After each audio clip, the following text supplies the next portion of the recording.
आपण पाहताय प्राध्यापक डॉक्टर मच्छिंद्र सत्य यांचे लोकसंवाद न्यूज. सत्य जे तुमच्या समोर.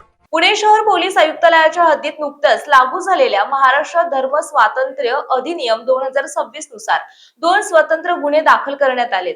विशेष शाखेचे पोलीस उपायुक्त डॉक्टर प्रशांत अमृतकर यांनी या कारवाईला दुजोरा दिला असून या दोन्ही घटनांचा पोलिसांकडून सखोल तपास सुरू असल्याचं स्पष्ट केलंय.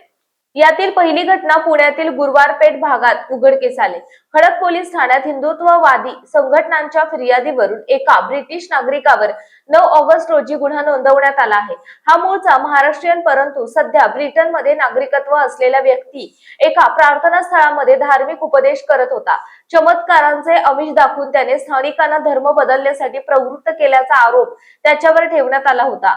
या प्रकरणी त्याच्यावर धर्मांतर विरोधी कायद्यासह फॉरेनर्स अँड इमिग्रेशन ऍक्ट 2025 नुसार कारवाई करण्यात आली. दुसरी गंभीर घटना फुरसुंग येथे घडली असून नव्या धर्मांतर विरोधी कायद्याअंतर्गत पुण्यात नोंदवला गेलेला हा पहिला गुन्हा ठरला.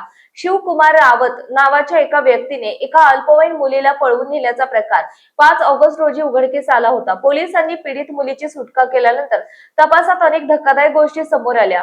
आरोपीने तिच्यावर लैंगिक अत्याचार करण्याचा प्रयत्न केल्याचे आणि तिला बळजबरीने धर्म बदलण्यासाठी दबाव टाकल्याचे निष्पन्न झाले. या प्रकारामुळे आरोपीवर धर्मांतर विरोधी कायद्याच्या कलमांसोबतच पोक्सो म्हणजेच बालकांचे लैंगिक अत्याचारांपासून संरक्षण कायदा अंतर्गत गुन्हा दाखल करण्यात आलाय. दरम्यान राज्यात धर्मांतराच्या मुद्द्यावरून हा कडक कायदा अस्तित्वात आल्यानंतर त्याची अंमलबजावणी कशा प्रकारे होते याकडे सर्वांचं लक्ष लागलं. या दोन्ही प्रकरणांमध्ये आरोपींचा नेमका हेतू काय होता आणि प्रत्यक्षात कायद्याच्या कोणत्या तरतुदींचे उल्लंघन झाले आहे हे सविस्तर पोलीस तपासाअंती स्पष्ट होणार आहे.